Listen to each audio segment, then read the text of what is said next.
ശബരിമലയിലെത്തുന്ന തീർത്ഥാടകരോട് ചില വ്യാപാര സ്ഥാപന ഉടമകളും ജീവനക്കാരും മോശമായി പെരുമാറുകയും ഭീഷണിപ്പെടുത്തുകയും കയ്യേറ്റം ചെയ്യുവാൻ ശ്രമിക്കുകയും ചെയ്ത സംഭവത്തിൽ ഇത്തരക്കാർക്കെതിരെ അന്വേഷണം നടത്തി കർശന നടപടി സ്വീകരിക്കണമെന്നാവശ്യപ്പെട്ട് ശബരിമല ആചാര സംരക്ഷണ സമിതി, ദേവസ്വം മന്ത്രി, ആരോഗ്യ വകുപ്പ് മന്ത്രി, ജില്ലാ collector, Devaswom board president, Devaswom commissioner, ഹൈക്കോടതി സ്പെഷ്യൽ കമ്മീഷണർ, ഭക്ഷ്യ സുരക്ഷാ വിഭാഗം, ആരോഗ്യ വിഭാഗം, അളവുതൂക്ക വിഭാഗം, പൊല്യൂഷൻ കൺട്രോൾ ബോർഡ് തുടങ്ങിയവർക്ക് പരാതി നൽകും എന്ന് ആചാര സംരക്ഷണ സമിതി ഭാരവാഹികൾ പത്രസമ്മേളനത്തിൽ അറിയിച്ചു. നമുക്ക് കിട്ടുന്ന ഓരോ ഫോൺ കോളിലും ഇത്തരത്തിൽ ഓരോ ആൾക്കാരോടും വളരെ മോശമായിട്ടുള്ള പെരുമാറ്റവും വേണേൽ കഴിച്ചിട്ട് പോയാൽ മതി, ഇങ്ങനെ സൗകര്യമുള്ള ചെയ്യാന്നുള്ള രീതിയിലുള്ള ഒരു വെല്ലുവിളി നിറഞ്ഞ ഒരു സമീപനമാണ് ഇവരുടെ ഭാഗത്തുനിന്നുണ്ടാവുന്നത്. അത് ഒന്ന് രണ്ട് കാര്യങ്ങൾ എനിക്ക് സൂചിപ്പിക്കാനുള്ളത്, ഈ മലയാളം മാസം ഇത് ശ്രദ്ധിക്കുവാൻ ദേവസ്വം ബോർഡിന്റെയോ ഭക്ഷ്യസുരക്ഷാ വകുപ്പിന്റെയോ ആരും അവിടെ ഇല്ല എന്നുള്ളത്. അങ്ങനെയുള്ള ആരും അവിടെ ഇല്ല. അപ്പോൾ കടയിൽ നിന്നും പുറത്തേക്ക് ഭക്തർ പോകുന്ന വഴിയിൽ ഡെസ്ക് ഇട്ട് ആ ഡെസ്കിൽ ഇത് തുറന്നു വെച്ച് രണ്ടും മൂന്നും ഒരു കടയിലാകെ അപ്പുറവും ഇപ്പുറവും മുന്നിലുമായിട്ട് ഡെസ്ക് ഇട്ട് അവിടെ കച്ചവടമാണ്. നിങ്ങൾക്കൊക്കെ പത്തനംതിട്ടയിലെ മാധ്യമ പ്രവർത്തകർക്കെല്ലാം അറിയാവുന്നതാണ്.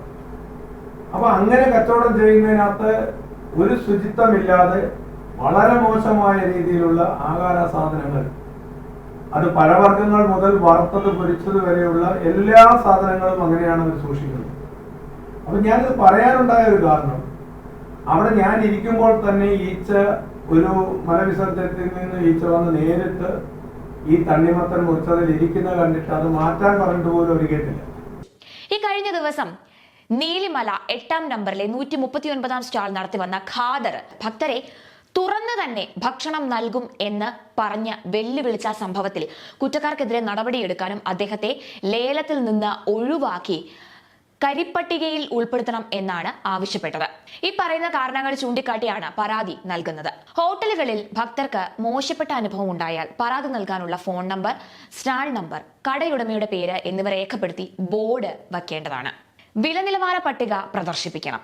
അമിത വില, വൃത്തിഹീനമായ ഭക്ഷണം, പഴകിയ ഭക്ഷണം തുടങ്ങിയവ ചോദ്യം ചെയ്യുന്ന തീർത്ഥാടകരോട് മോശം പദപ്രയോഗങ്ങൾ ഉപയോഗിച്ച് തട്ടിക്കയറുകയും ഭീഷണി സ്വരത്തിൽ സംസാരിക്കുകയും കയ്യേറ്റം ചെയ്യാൻ ശ്രമിക്കുകയും ചെയ്യുന്നു. 2. ദേവസ്വം മരാമത്ത് വിഭാഗം അളന്ന് തിട്ടപ്പെടുത്തി നമ്പറിട്ട് ലേലത്തിൽ നൽകിയിരിക്കുന്ന സ്ഥലത്തിനു പുറമെ തീർത്ഥാടന പാതയിലേക്ക് ഇറക്കി വെച്ച് കച്ചവടം നടത്തുന്നു. തിരക്കുള്ള സമയങ്ങളിൽ ഭക്തരുടെ യാത്രയ്ക്ക് ബുദ്ധിമുട്ടുണ്ടാകത്തക്ക വിധത്തിൽ കടകളിലേക്ക് കൊണ്ടുവരുന്ന ഭക്ഷ്യസാധനങ്ങൾ, അതായത് ഈ തണ്ണിമത്തൻ, കൈതച്ചക്ക തുടങ്ങിയ പഴവർഗ്ഗങ്ങളൊക്കെ പാതയിൽ യാത്രാ തടസ്സം ഉണ്ടാകുന്ന തരത്തിൽ വിൽക്കുവാനായി കൂട്ടിയിട്ടിരിക്കുന്നു. 3. മുറിച്ചു വെച്ച് വിൽക്കുന്ന തണ്ണിമത്തൻ, കൈതച്ചക്ക പോലെയുള്ള പഴവർഗ്ഗങ്ങൾ ചില്ലുകൂട്ടിൽ അടച്ച് വിൽപ്പന നടത്തണമെന്ന് കർശന നിർദ്ദേശമുണ്ടായിരിക്കെ അവ പാലിക്കപ്പെടുന്നില്ല. പൊടിപടലങ്ങളും ഈച്ചയടക്കം വൃത്തിഹീനമായ സാഹചര്യത്തിൽ ഡെസ്കിന് മുകളിൽ തുറന്നു വെച്ച് കച്ചവടം ചെയ്യുന്നു.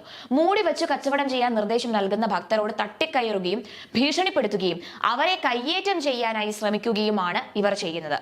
മുറിച്ച് വിൽപ്പന നടത്തുന്ന പഴവർഗ്ഗങ്ങൾക്ക് കൃത്യമായി അളവും തൂക്കവും വിലയും രേഖപ്പെടുത്തി കാണുന്നുമില്ല. ചില ഹോട്ടലുകൾ, ശീതളപാനീയം വിൽക്കുന്ന കടകൾ തുടങ്ങിയവയുടെ സമീപ പ്രദേശങ്ങളും പിൻഭാഗവും ഭക്ഷണം പാകം ചെയ്യുന്നിടത്തും ഭക്ഷണം സൂക്ഷിക്കുന്നിടവും വളരെ വൃത്തിഹീനമാണ്. മിക്ക കടകളിലെയും ജീവനക്കാരും വ്യക്തിശുചിത്വം പാലിക്കാത്തവരും വൃത്തിഹീനമായ വസ്ത്രം ധരിച്ചവരും ആണ്. 5. തീർത്ഥാടകരോട് ധാർഷ്ട്യത്തോടും ധിക്കാരത്തോടും ഭീഷണിയോടും കൂടിയാണ് ഇവരുടെ പെരുമാറ്റം.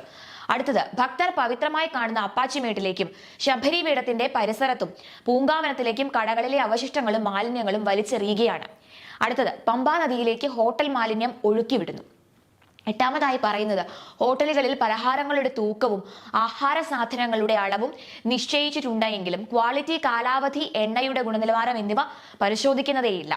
9. കാർഡിയോളജി സെന്ററിന്റെ സമീപത്തും അപ്പാച്ചിമേട്ടിലും ഭക്തർക്ക് വിശ്രമിക്കുവാനായി നിർമ്മിച്ചിട്ടുള്ള മണ്ഡപത്തിൽ കച്ചവടം നടത്താൻ അനുമതി നൽകിയിരിക്കുന്നു. അടുത്തതായി പറയുന്നത്, പമ്പ മുതൽ മരക്കൂട്ടം വരെയുള്ള ഭാഗങ്ങൾ പമ്പ പോലീസ് സ്റ്റേഷന്റെ പരിധിയിൽ വരുന്നതായ സ്ഥലങ്ങളിൽ മണ്ഡല മകരവിളക്ക് കാലയളവിലും മാസപൂജ സമയത്തും പോലീസിന്റെയും ഫുഡ് ആൻഡ് സേഫ്റ്റി വിഭാഗത്തിന്റെയും ലീഗൽ മെട്രോളജി വിഭാഗത്തിന്റെയും ആരോഗ്യ വകുപ്പിന്റെയും കൃത്യമായ പരിശോധനകൾ തീർത്ഥാടന പാതകളിലെ കച്ചവട സ്ഥാപനങ്ങളിൽ ഉണ്ടാകണം. അടുത്തത് ഭക്ഷണ സാധനങ്ങൾ ചില്ലുകൂട്ടിലും അടച്ചും വൃത്തിയുള്ള അന്തരീക്ഷത്തിലും വിൽപ്പന നടത്താത്ത കച്ചവട സ്ഥാപനങ്ങൾക്കെതിരെ നടപടി എടുക്കണം. ഒന്നിലധികം തവണ പിഴ ഈടാക്കിയിട്ടും ഇത്തരത്തിൽ ആവർത്തിക്കുന്ന കടകളുടെ ലേലക്കരാർ റദ്ദാക്കുകയും കുത്തക ലേലക്കാരനെ കരിമ്പട്ടികയിൽപ്പെടുത്തുകയും ചെയ്യണം. അടുത്തതായി പറയുന്നത് ദേവസ്വം മരാമത്ത് വിഭാഗം അളന്ന് തിട്ടപ്പെടുത്തി നമ്പറിട്ട് നൽകിയിരിക്കുന്ന ഇടത്തല്ലാതെ വനഭൂമി കയ്യേറിയും ശരണപാതയിലും ഭക്തർക്ക് യാത്രാ തടസ്സം ഉണ്ടാകുന്ന വിധത്തിൽ കച്ചവടം നടത്താൻ യാതൊരു കാരണവശാലും അനുവദിക്കരുത്. അടുത്തത് നീലിമല, അപ്പാച്ചിമേട്, മരക്കൂട്ടം, ശബരിപീഠം തുടങ്ങിയ സ്ഥലങ്ങളിൽ ദേവസ്വം ബോർഡ്, അയ്യപ്പ സേവാ സംഘം നൽകുന്ന സൗജന്യ ഔഷധ കുടിവെള്ള വിതരണ കൗണ്ടറുകൾ അത് കാര്യക്ഷമമാക്കി അതിന്റെ എണ്ണം വർദ്ധിപ്പിക്കണം. അടുത്തതായി പറയുന്നത് കാനനപാതയിൽ തീർത്ഥാടകർക്ക് വിശ്രമിക്കാനായി നിർമ്മിച്ചിരിക്കുന്ന മണ്ഡപങ്ങൾ കടകൾ നടത്താനായി ലേലം കൊടുക്കുവാനായി പാടില്ല. അടുത്ത ഇതിൽ പറയുന്നത് തീർത്ഥാടകർക്കുണ്ടാകുന്ന പരാതികൾ സ്വീകരിക്കാൻ പമ്പയിലും സന്നിധാനത്തിലും പ്രത്യേക സംവിധാനങ്ങൾ ആരംഭിക്കണം. അമിതവില, പഴകിയ ഭക്ഷണം, ഭക്തരെ ചൂഷണം ചെയ്യുന്ന മറ്റു നടപടികളൊക്കെ ശ്രദ്ധയിൽപ്പെട്ടാൽ അത് റിപ്പോർട്ട് ചെയ്യാൻ തക്കവണ്ണമുള്ള വാട്സപ്പ് നമ്പർ തീർത്ഥാടന പാതകളിൽ പ്രദർശിപ്പിക്കുകയും വേണം.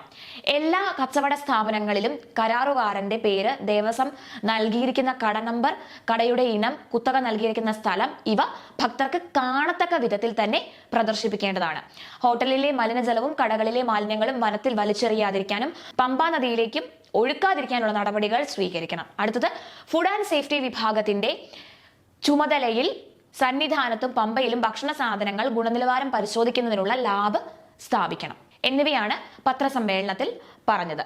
ബി കൃഷ്ണകുമാർ, ജി പൃഥ്വിപാൽ, അനോജ് കുമാർ റാന്നി, ജയകുമാർ ഇടുക്കി എന്നിവരാണ് പത്രസമ്മേളനത്തിൽ പങ്കെടുത്തത്.